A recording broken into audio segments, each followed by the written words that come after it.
political parties, the coalition government, again with majority, with responsible restraint, are dealing with Mr. Khan. Final 30 seconds. What happens when you go in front of the Supreme Court and there's a massive protest?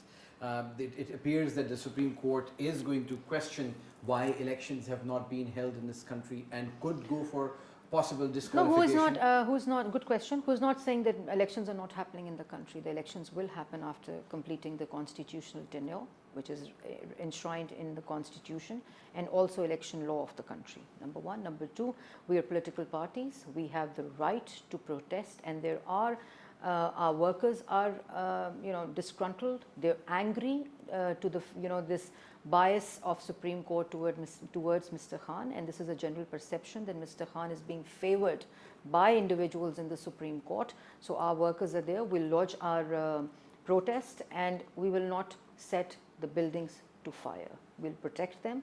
It will be a peaceful protest to lodge our protest against the constitutional violations that are happening in the country. Finally, what is the solution? You said 30 seconds. I know. Well, okay. I've got one last one. What happens to Pakistan now? It seems that Pakistan, as its existence, is being questioned, unlike it has ever been before. The military establishment, unprecedented scenes, is being questioned. The economy is in a really deep shock. The country's prognosis when it comes to political stability looks to be in terrible state. So you, as politicians who are running Pakistan and probably want to win the next elections, how are you going to solve these problems? First of all, I think Pakistan is in safe hands. We have dealt with such economic conditions always when Mr. Nawaz Sharif comes into power. We dealt with it recently in 2013 also.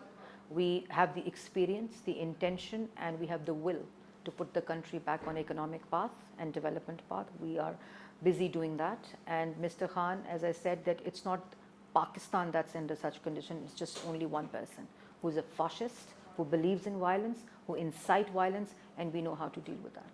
Madam Maryam Aurangzeb, with the Information Minister of Pakistan, thank you very much for talking to Al Jazeera. Thank you very much.